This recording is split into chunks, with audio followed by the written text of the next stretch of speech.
Okay, so this is the video number 3 for the chapter number 10, mortgage-backed sector of the bond market. And in this video, and this will be a little bit lengthy video, maybe it will touch to 40 to 60 minutes, right? So be ready. In this video, we will be talking about collateralized mortgage obligations. Remember, there is a prepayment risk associated with investing in mortgage pass-through security, right? There is still a prepayment risk. This problem can be mitigated by redirecting the cash flows of mortgage-related products, pass-through security or pool of loans to different bond classes called tranches, so as to create security that have different exposure to prepayment risk and therefore different risk return pattern than the mortgage related product from which they are created, right? So remember, we already discussed this CMOs. When the cash flows of mortgage related products are redistributed to different loan, different bond classes, the resulting security is called the collateralized mortgage obligations. Remember, the creation of a CMO cannot eliminate the prepayment risk. It only can redistribute the various forms of this risk among different classes of bond holders. The CMO's major financial innovation is that the securities created more closely satisfy the asset liability needs of institutional investors and thereby broadening the appeal of mortgage-backed products. We will discuss few famous widely used or major CMO structures now, one by one, right? So the first one is sequential paid tranches. So the structure in which the tranches are sequentially paid off. The first CMO was constructed so that each class of bond would be retired sequentially. Such structures are referred to as sequential pay. The rule for monthly distribution of principal payment, scheduled principal plus prepayments to tranches would be as follows. So distribute all principal payment to tranche 1 until the principal balance for tranche 1 is 0, right?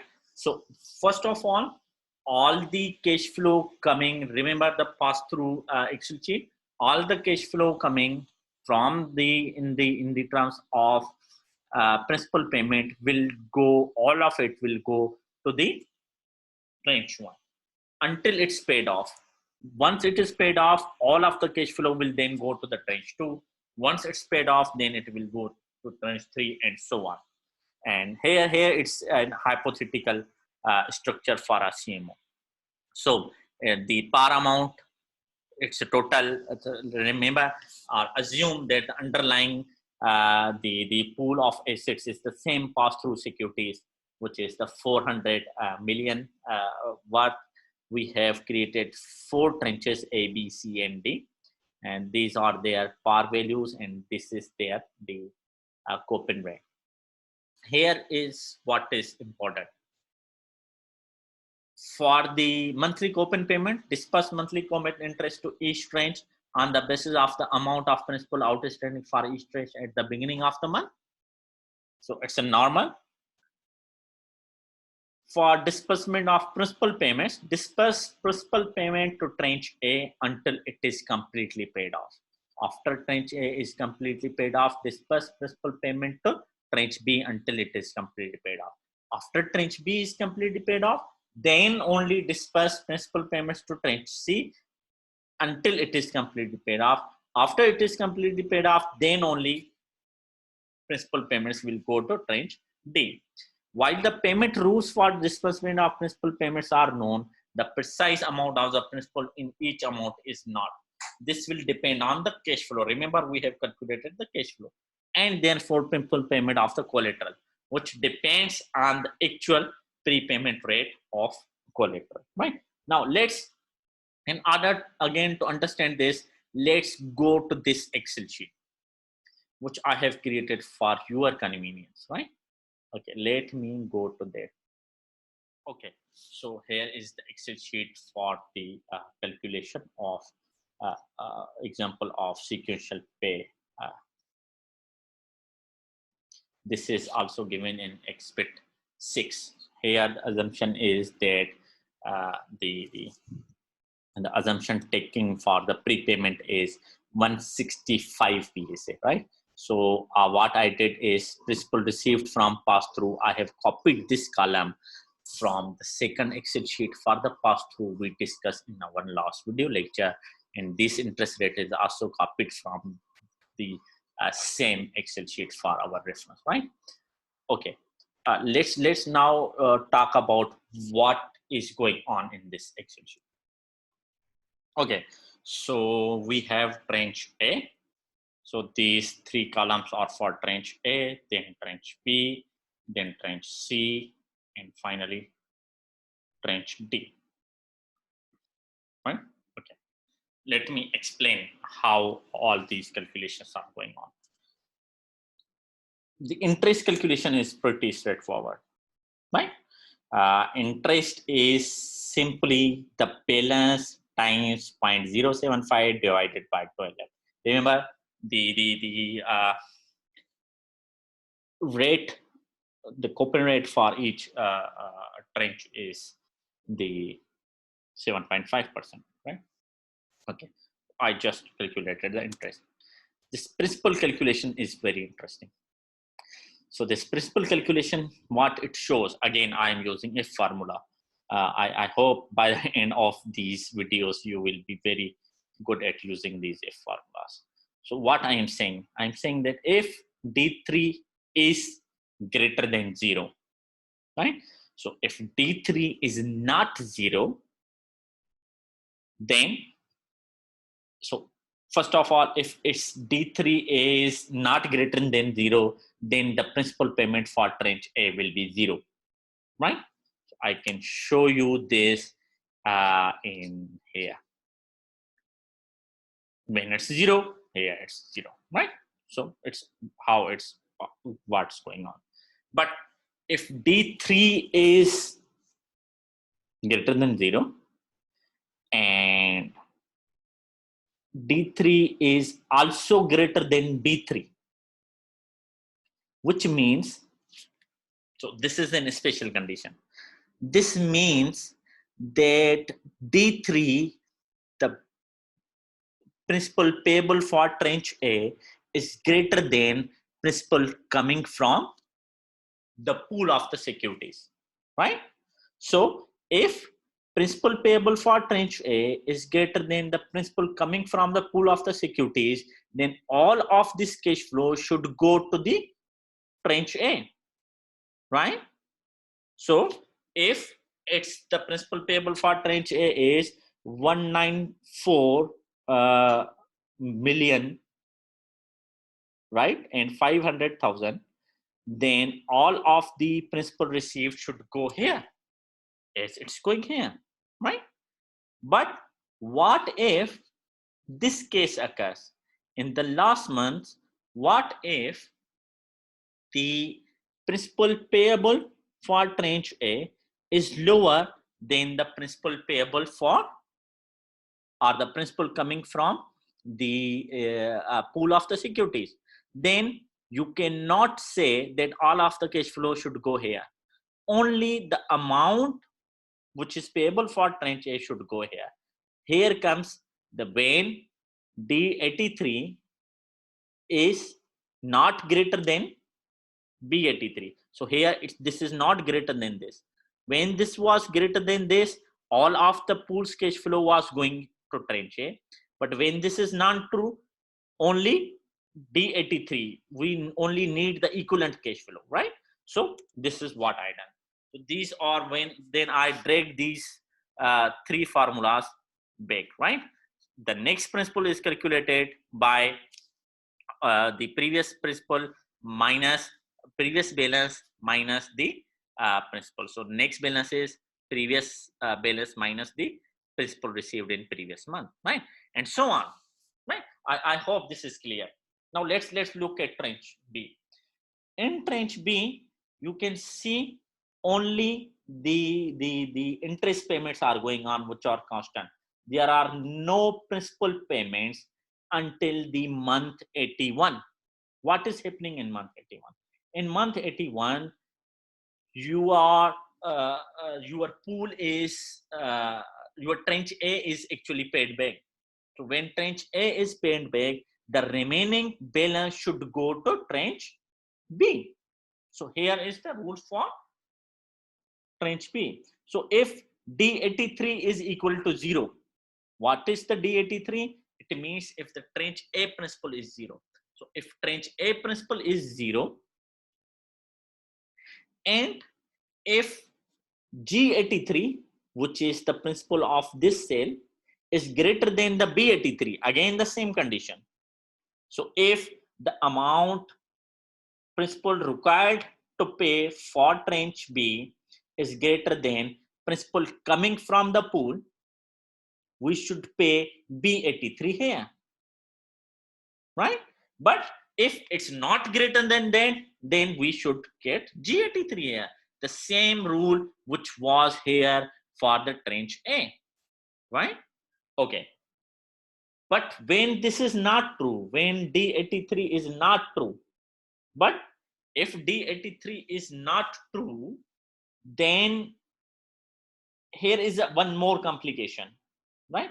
So if D83 is not 0, but this amount, so if D83 is not 0 and all of the principal is again not going here, then what will happen? Then if D83 is greater than B83, then if this is the case, if these are the case, then we will get 0. But for this particular sale, you will get only the amount of B83 minus D83. You will get the remaining balance here. So this whole if thing here is only for the month 81. For the month when we have to divide the principal payment coming from the pool between tranche A and tranche B, right? So this condition says when D83 is greater than B83 for all of these 80 months, report or the pay tranche B 0 amount of principal. But when this is not true, so when this condition does not hold, this condition does not hold, and also when this condition does not hold, then put B83, the amount of this principal minus this, which is the remaining principal coming from the pool, to tranche B, right? So, and until it is paid off. So here this is paid off, right? Then we will go to tranche C. So this is the tranche C. Again, for tranche C, you can see here that I have first condition that only if D102 and G102, that if tranche A and tranche B are fully paid off, then only, and if it's true, then first see if G102, that the principal required for tranche C is greater than the principal coming from the pool, then pay the principal coming from the pool, all of it to tranche C. But if it's not true, then only pay the principal required for tranche C, right? So this is the same condition which we had for the tranche A and tranche B. Now here again it's the same condition, and this is only for this sale, right? That when value of tranche B or the required principal for tranche B is tranche G is greater than tranche B, we will have this zeros. But when it's not the case, when the case is required principal here is 642,000 something, but the principal coming is 1,071,000, then divide this principal. and allocate the difference to trench C, right? And so on. Similarly, for and until it is paid off, then we will go to the trench D, and we will have similar conditions for trench D, right? The only change here is that now all of the previous trenches should be paid off, right? And this is how it works, right? So what we effectively did is we have converted into a single pass-through security into 4 different securities. Now, as we have already discussed in one of the previous chapters, the prepayment risk is highest here. So any extra prepayment coming is going to trench A, and the prepayment risk is lowest here, trench B. But the default risk is highest in trench D. If someone defaults, trench D will be affected, but trench A will not be affected, right? So this all about this sequential pay. Let's go back to our world. Okay, so some other stuff, basic concepts about sequent pay trenches. The principal pay down window or principal window for a trench is the time period between the beginning and the ending principal payment day. So for trench A, it is 81 months. For trench B, it is 90, right? Exhibit 7 in the book refers to the average life of collateral and the 4 trenches, assuming different prepayment speeds. We have assumed in our calculation, remember, 165 PSA. Notice that the 4 trenches have average lives that are both shorter and longer than the collateral, thereby attracting investors who have preferences for an average life of different from this collateral. Now let's discuss the accrual trenches. In many sequential pay CMO structure, at least one trench does not receive current interest. Instead, interest for that trench would accrue and be added to the principal balance, right? Just like a zero coupon one, but little bit different. Here, the interest is accumulated, right? Such a trench is commonly referred to as accrual trench or Z bond. The interest that would have been paid to the accrual trench is used to pay off principal balance of earlier trenches. So earlier trenches will be paid off very quickly. Let's again refer to this hypothetical CMO. So here A, B, C are same. Now Z is in accurate trench with the par value of 73 million and coupon rate of 7.5%. So how rules are different? So all other rules disburse monthly coupon interest to tranche A, B, and C on the basis of their amount of principal outstanding for each tranche at the beginning of the month. For tranche Z, accrue the interest based on the principal plus accrued interest in previous month. The interest for tranche Z is to be paid to the earlier tranches as principal pay down. For disbursement of the principal payments, disburse principal payment to tranche A until it is completely paid off. After tranche A, pay to tranche B until it's completely paid off. After B, pay C until it's completely paid off. After paid off, after tranche C is completely paid off, disburse the principal payment to tranche C until the original principal payments plus the accrued interest is completely paid off. Again, let's go to this Excel sheet. I have done all of these calculations for you guys just to make sure that you understand all these things. These are there in the exhibits, but I'm making this extra effort just to make this understandable too. Let's move to our. Okay, so here all other things are same, only now we have here tranche Z, and along with that we also have the somewhat different rules, right? So now the higher amount of principal is repaid, right? So now what we are doing here is concentrate now, because this formula is repeated for all of the trenches. So I do not want to mix things up for you. Just concentrate for this one, then we will drive other formulas from this.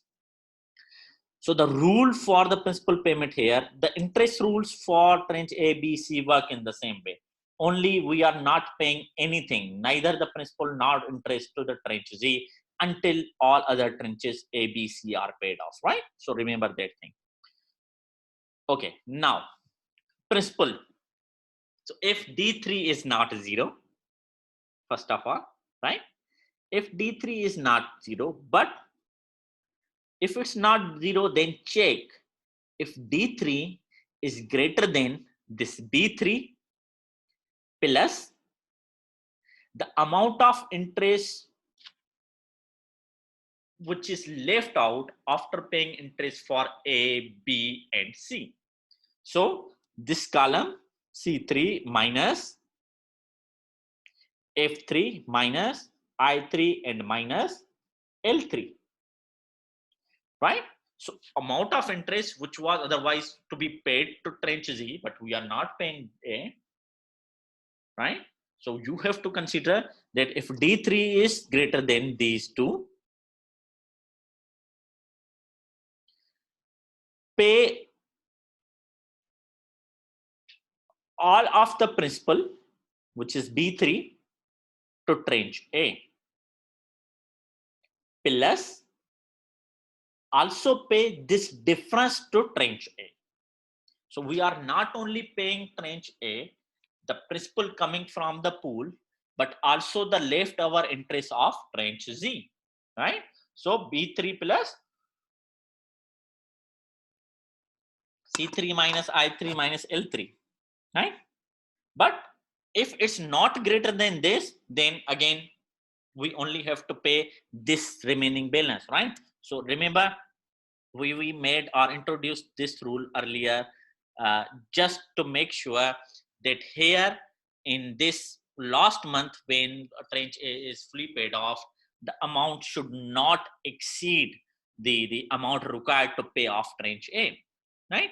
So if this is not greater than this, then only pay D66, this amount, right?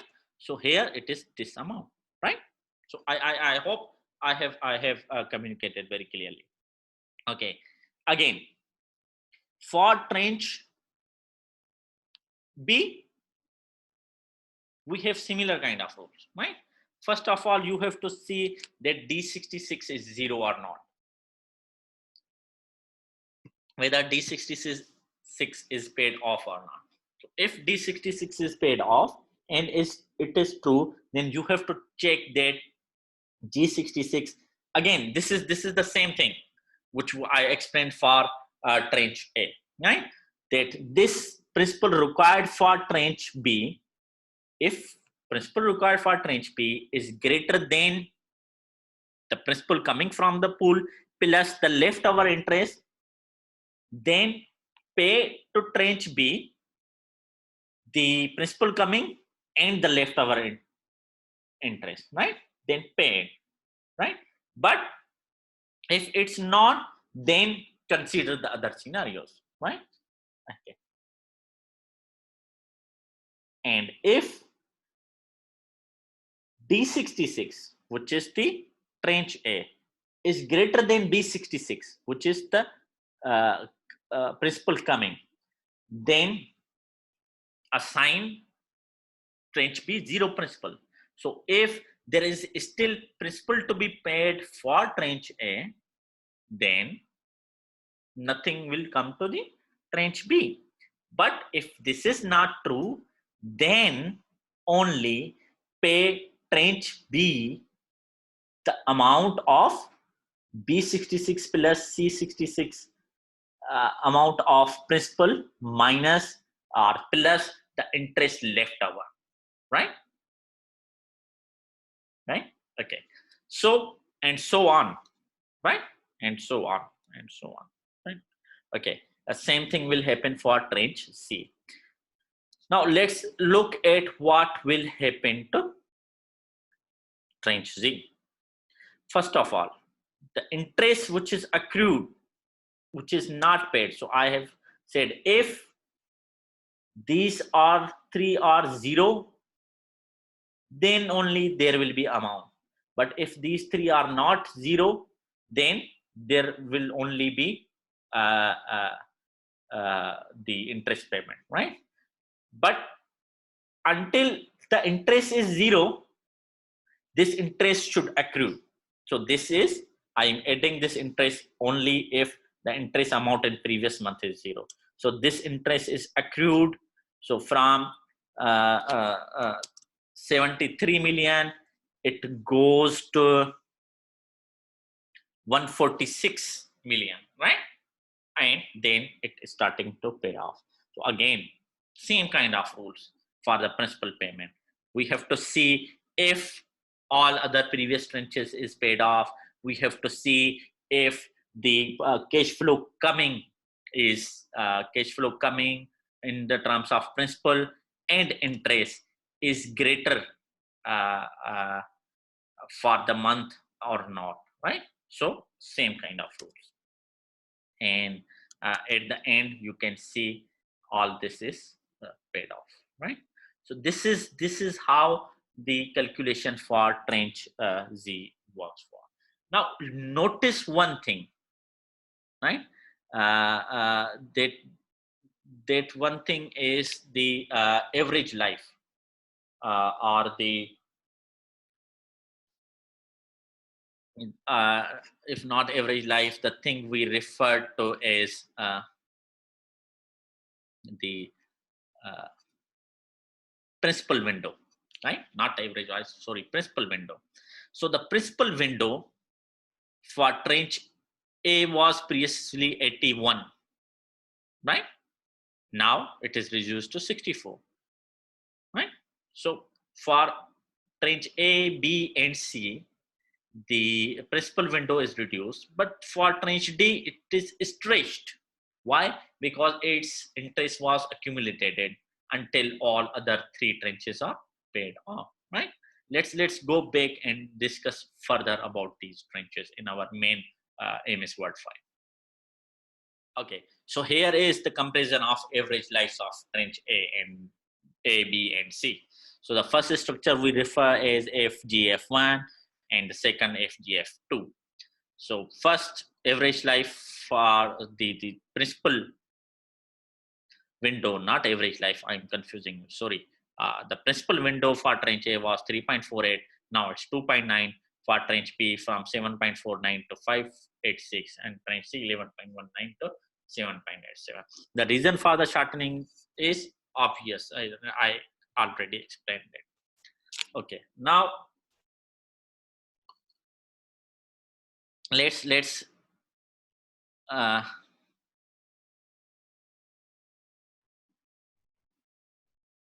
discuss the third type of these kind of securities, which is the floating rate tranches.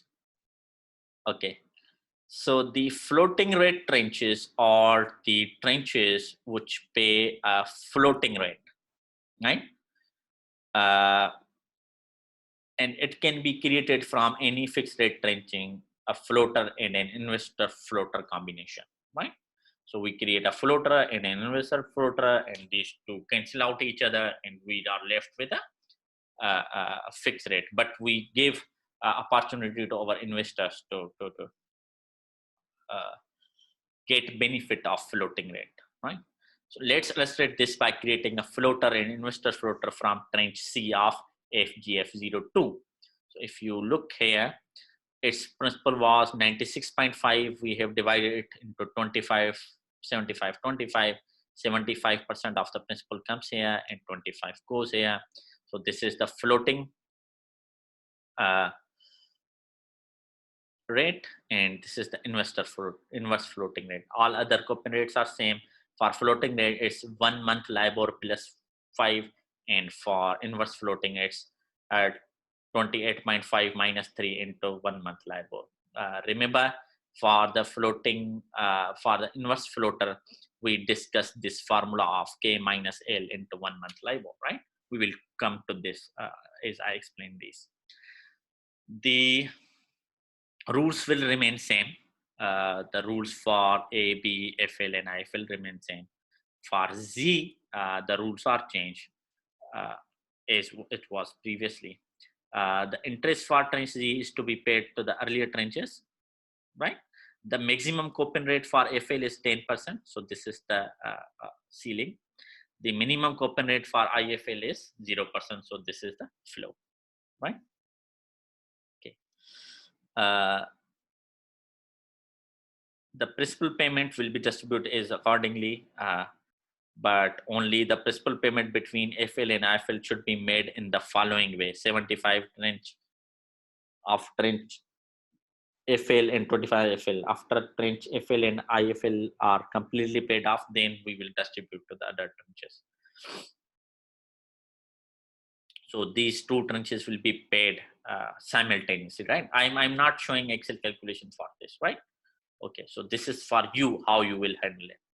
The amount of the par value of floating rate tranche will be some portion of 96, which we already talked about. So unlike the floating rate note in the corporate bond market, whose principal is unchanged over the life of the instrument, the floater's principal balance declines over the time as principal payments are made. The principal payments to be floater are determined by principal payments from the tranche from which the floater is created, right? So here the principal payment changes. Assuming that 1 month LIBOR is the reference rate, the coupon formula for inverse floater takes the following form, right? K is the cap or maximum coupon rate for the inverse floater. The determination of inverse floater cap rate is based on two things. One, the amount of interest that would have been paid to the tranche from which the floater and the investor floater were created. Tranche C in our hypothetical deal, and the coupon rate for the floater if 1 month LIBOR is 0. So let's see how we come up with 28.5%. The total interest to be paid to tranche C is 7.5% of 96,500. So it is 7,237 500, right? The maximum interest for the inverse floater occurs if 1 month LIBOR is 0. In that case, the coupon rate for the floater is 0.5%, right? So if the 1 month LIBOR is 0, the maximum rate will occur for the inverse floater, 28.5%. But in that case, the floater will only get 0.5% or the 50 basis points. So the 0.5% of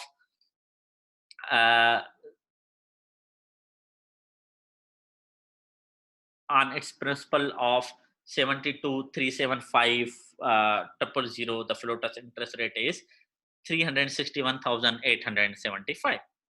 The remainder of interest, which is the total interest 723 minus 361, will be 6875285.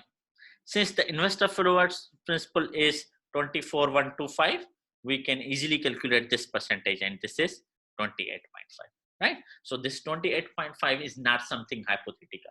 This comes from considering the relationship of floater and investor floater, and the fact that the 7.5% is the rate of the tranche C from these from which these two floater and investor floater tranches are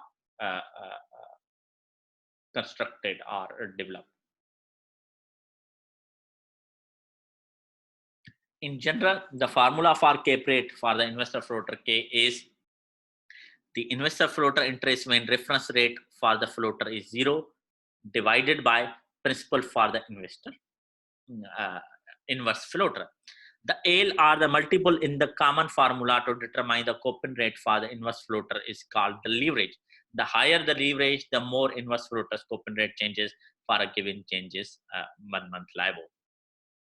As in the case of floater, the principal pay down of a floater will be proportionate amount of the principal pay down of tranche Z. A floor of 0 is set for the investor floater, right? The floor results as a cap or a maximum coupon rate for the floater of 10%. This is again not a hypothetical thing. This is determined if the floor for the inverse floater is 0. This means that the inverse floater receives no interest. and all of the interest would have been paid to tranche C, right? So if tranche C uh, get this and all of this is paid to the floater will get this amount of interest divided by its face value, which is the 10%. Right? In general, the cap rate for the floater, assuming a floor of 0 for inverse floater, is determined as follows. Cap rate for the floater, collateral tranche interest plus collateral tranche interest divided by principal for the floater. Right? So this is how floater and inverse floater are calculated. Right? Let's talk about in other kind of tranche. I hope this is clear to you guys, right? Okay. Let's talk about the structure interest only tranche. So these are the tranches which only receive interest. They will not receive any principal payment, right? The basic principle of creating is that uh, structure IO is to set the coupon rate below the collateral's coupon rate so that excess interest can be generated. It is the excess interest that is used to create one or more structure IOs. A structure IO is created from CMO structure where the coupon rate for at least one tranche is below the collateral tranche. So the IO is 7.5 and all of these are below 7, right? So A, B, C, Z, and then we have created IO. This is, you can see, notional principle. This is only used to calculate the interest for IO. This is not used to calculate our paid off. This is not paid off, right? This is only to calculate the IO interest. Again, the rules will be same for A, B, and C. May pay monthly coupon rate as per the principal outstanding. For Z, pay only when all other tranches are paid. Disperse periodic interest to the IO tranche based on the notional amount for all tranches at the beginning of the month. Right?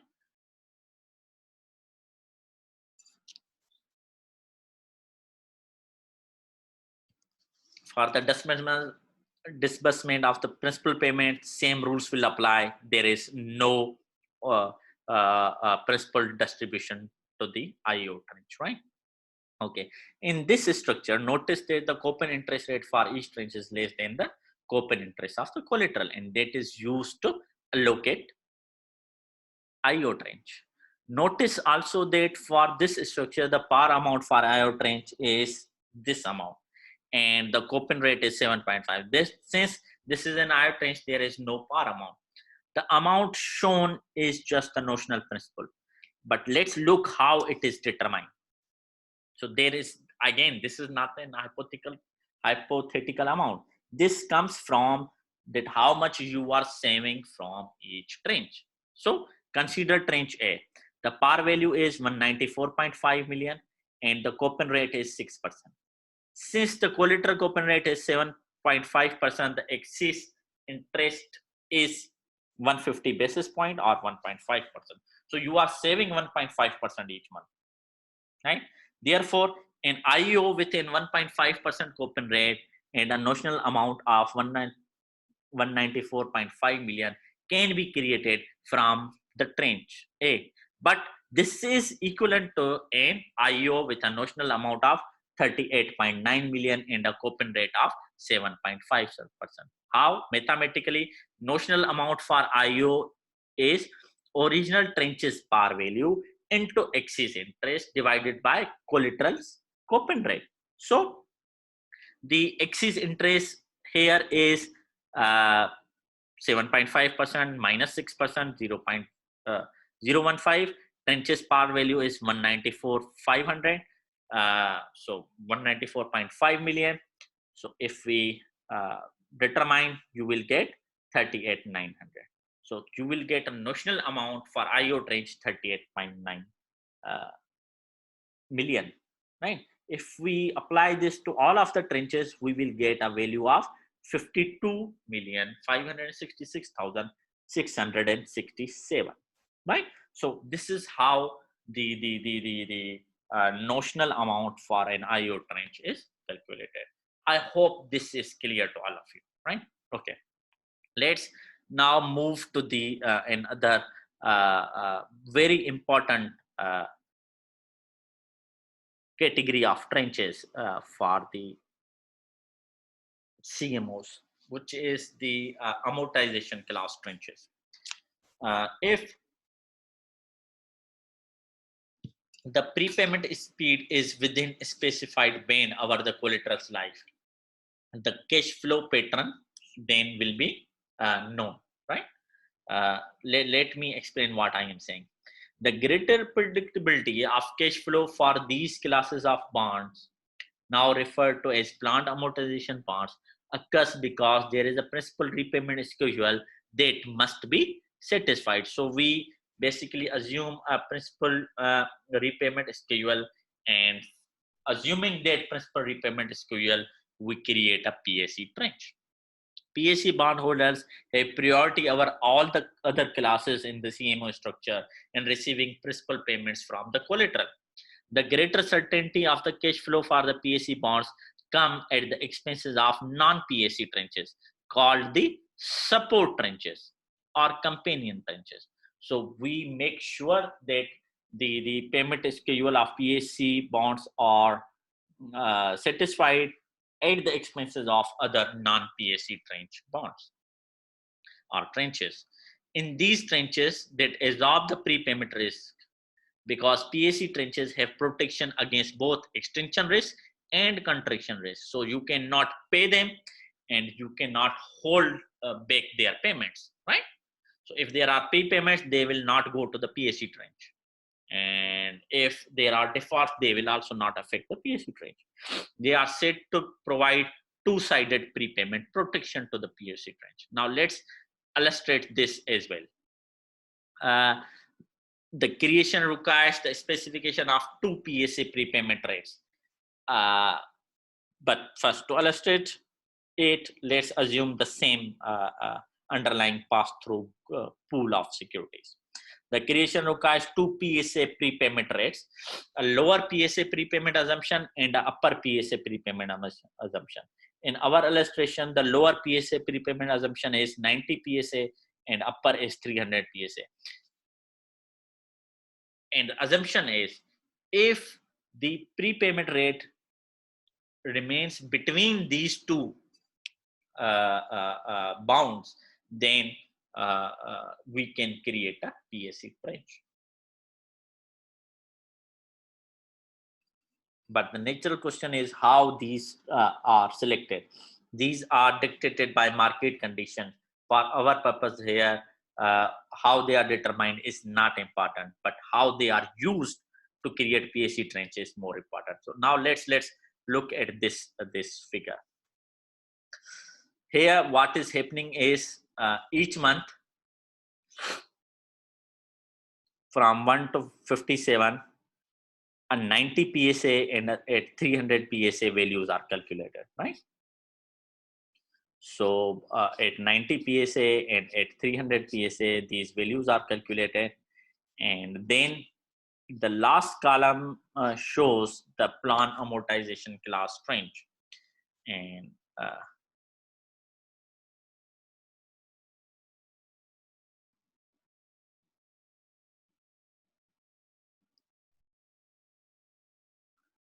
this shows the minimum principal payment available to PSE investors, the PSE schedule, right? So if you concentrate, if the collateral prepays at any speed between 90 and 300, the amount required for the PSE tranche will be satisfied, right? So let me take you through this exhibit.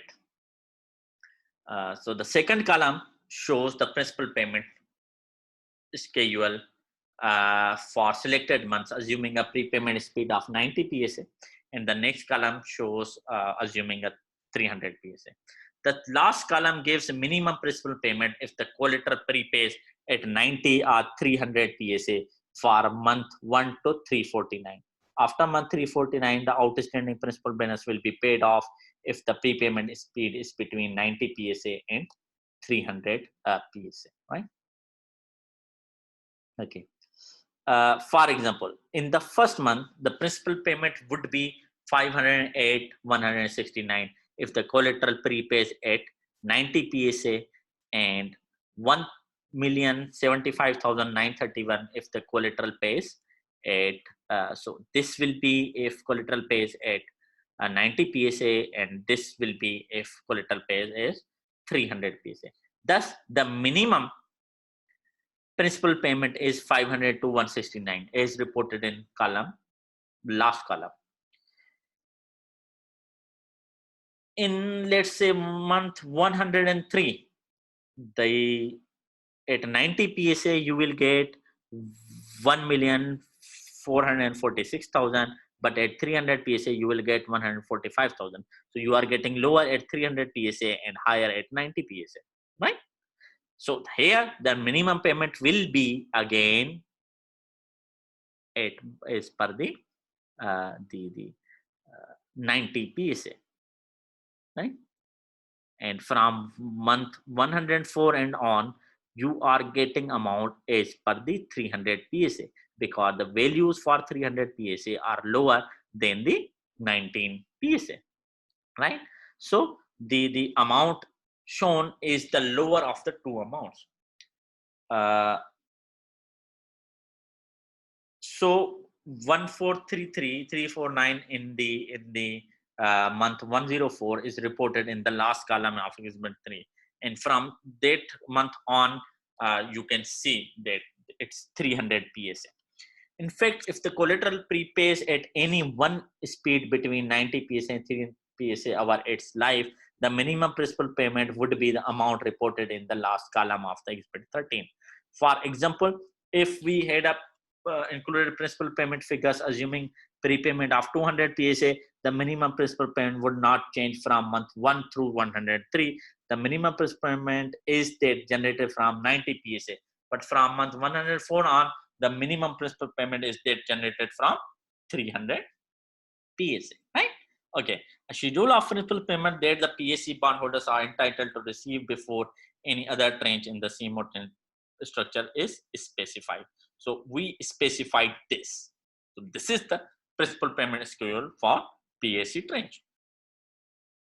The monthly schedule of principal prepayments is specified,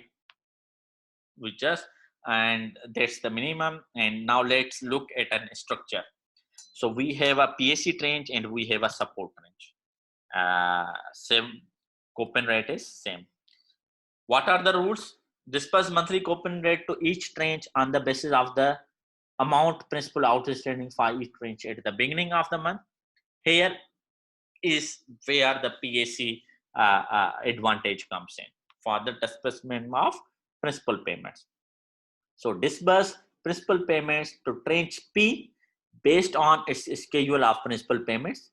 Tranche P has a priority with respect to current and future principal payments to satisfy the schedule. Any excess principal payments in month over the amount necessary to satisfy the schedule of tranche P are paid to tranche S. When tranche S is completely paid off, all principal payments are to be made to tranche P regardless of the schedule, right? So how this helps? This help us to basically shorten or to make sure or the fix the life of the PSC tranche, right? And this table here shows you how the life of a PSC tranche will change about different PSA assumptions, right? But the basic concept is that the PSC tranche or the principal protected tranche can be created. Not principal protected, sorry. The planned amortization class tranches can be created in this way, right? Okay. Okay, you can also create a series of PSC tranches. Let's see here. So here we have a trench P, A, B, C, D, E, F, and there is only one S, right? So we have created all these trenches out of the amount of principal for one PAC trench here, right? Now, again, the rules will specify further things. For disbursement of principal payment, disperse monthly principal payments to tranche PA to PF based on their respective schedule for principal payments. Tranche PA has a priority with respect to the current and future principal payments to satisfy the schedule. Any excess principal payments in a month over the amount necessary to satisfy the schedule for PA are to be paid to tranche S. Once tranche A is completely paid off, tranche PB has a priority, then tranche PC, etc. When the tranche S is completely paid off, all principal payments are to be made to the remaining PAC tranches in order of the priority regardless of the schedule, right? So here you have created, given a priority to different tranches. Again, this shows the same thing, how the PAC assumptions will affect the life. And you can see that the life of these trenches remain pretty constant, no matter what are the PAC assumptions. Okay, let's talk about the concept of PAC window. So what's the PAC window? The length of time over which expected principal payments are made is referred to as the window. For a PAC trade, it is referred to as the PAC window. A PAC window can be wide or narrow. The narrower a PAC window, the more it resembles a corporate bond with a bullet payment. For example, if the PAC schedule calls for just one principal payment in month 120 and only interest payments up to 120, this PAC tranche would resemble a 10-year corporate bond. PAC buyers appear to prefer tight windows, although institutional investors facing a liability schedule are generally better off with a window that more closely matches their liabilities. Effective callers and actual payments. Let's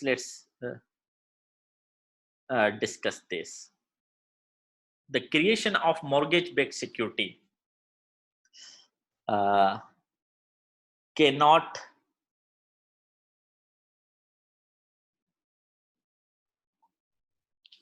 make prepayment risk disappear, as we already said. This is true for both pass-through and CMO. Thus, the producing prepayment risk, both extension and contraction that a PAC offers investor must come from somewhere. So where does the prepayment protection come from? It comes from support trenches, right? It is a support trenches that defer principal payments to the PAC trenches if the collateral prepayments are slow. Support trenches do not receive any principal until the PAC trenches receive scheduled payments. This reduces the risk of PAC trenches will extend. Similarly, it is a support trenches that absorb any principal payments in excess of the scheduled prepayments or scheduled principal payments that are made. This reduces the contraction risk for the PAC trenches. Thus, a key to the prepayment protection offered by PAC trenches is the amount of support trenches outstanding. If the support trenches are paid off quickly because of a faster than expected prepayments, then there is no longer any protection for PAC trenches. In fact, in the structure we just discussed, if the support trenches is paid off, the structure effectively becomes a sequential pay CMO, right? So if here there are a lot of prepayment and this support trench is paid off, then this structure is effectively a sequential pay CMO, right? Okay. Let's consider two things. What will happen if schedule of principal prepayments be satisfied if prepayments are faster than the initial upper collar? So if the prepayments are more than 300 PSA, what will happen? The initial upper collar for series of PSA is 300. Suppose that actual prepayments are 500 PSA, right? They are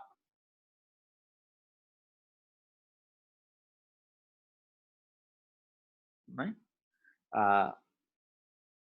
Suppose that it's a 500 PSA, then what will happen to the schedule of principal payments? The answer is it depends, right? It depends. There are two pieces of information. We will need to answer this question. First, when does the 500 PSA occur? Second, what has been the actual prepayment experience up to that prepayment PSA when that 500 PSA occurs? So effectively, our analysis or our situation here is that we are saying that there is a prepayment of 500 PSA for 7 consecutive months. But to answer this, we need to know when this occurs, and second, what was the prepayment behavior before this occurs, right? So suppose 6 years from now, so 6 years after this CMO is issued, is when the prepayment reach 500 PSA. And also suppose that for the past 6 years, the actual prepayment speed has been 90 PSA every month. What this means is that there are more, what we can say, the more support trenches. There is a more amount of principal in support trenches around than were expected when the PSA was structured at the initial caller. Why? Because the prepayment structure was lower than the 1, right? So it was equal to 1, then the support trenches have to be paid off, right? But now the support trenches, it's lower than 1, and the support trenches are not getting enough amount. Even the some amount of support trenches is given to the PAC trench, right? So there is a more principal in support trenches remaining, right? In establishing the schedule of principal repayments, it is assumed that the support trench would be paid off at 300 PSA, right? But the actual prepayment experience results in support tranche being paid off, or the payments are coming at the 19 PSA. Thus, 6 years from now, when 500 PSA is assumed to occur, there are more principal in support range. In turn, 500 PSA for 7 consecutive months may have no effect on the ability of the schedule of principal payments to be made, right? In contrast, so if PSA occurs from 6 years from now, and before that it was 90 PSA, then there will be no problems, right? But if suppose that actual prepayments experience for the first 6 months is 300 PSA, so you are at the upper limit, right? In this case, there are no extra principal remaining in the support range. As a result, any prepayment speed faster than 300 PSA, such as 500 PSA, in our example, jeopardize satisfaction of principal payment schedule and increase contraction risk for the PSA tranche. This does not mean that the schedule will be busted. The terms used in the CMO market when support tranches are fully paid off is that the CMO is busted. What it does mean is that the prepayment protection is reduced, right? It should be clear from these two examples that the initial callers are not particularly useful in assessing the prepayment protection for the seasoned PSA tranches. This is most important to understand, as it is common for CMO buyers to compare prepayment protection of PSCs in different CMO structure and conclude that whether there is a greater protection or not. Obviously, this approach will lead to lower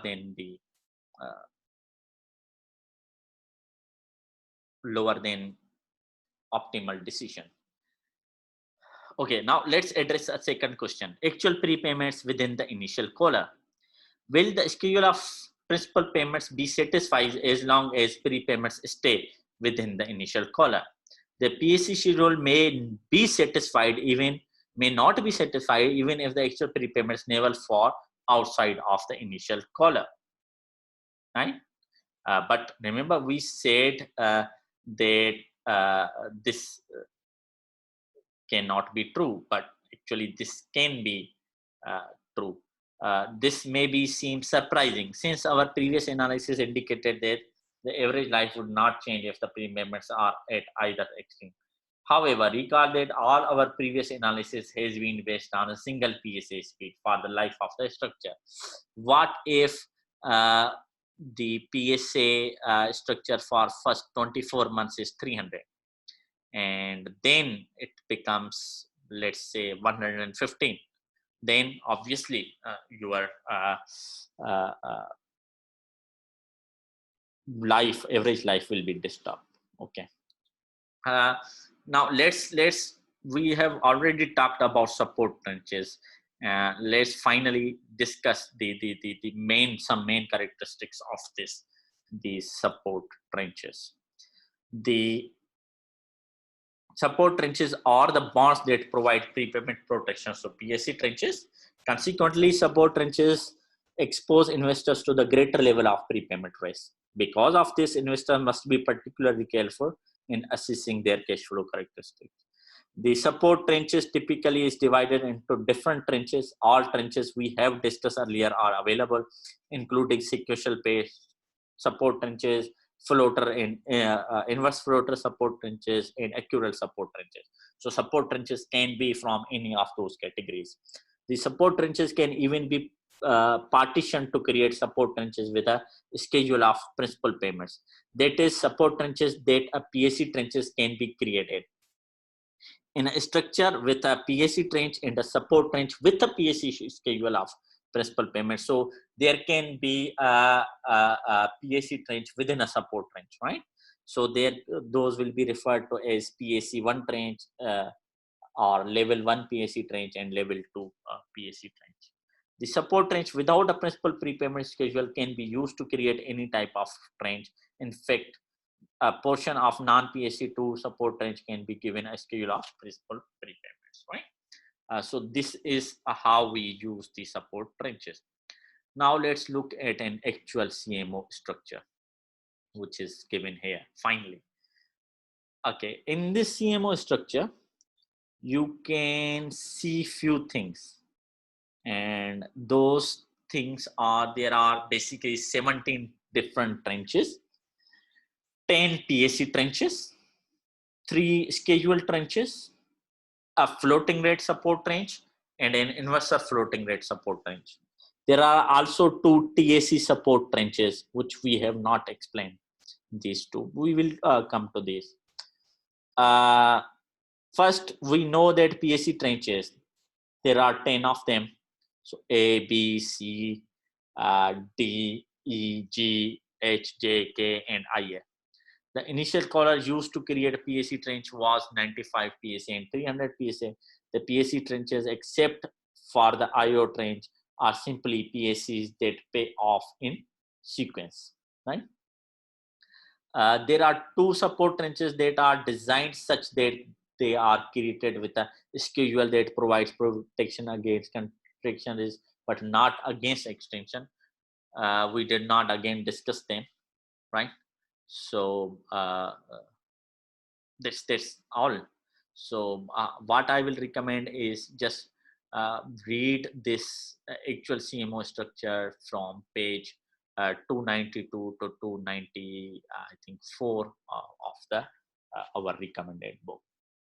Thank you.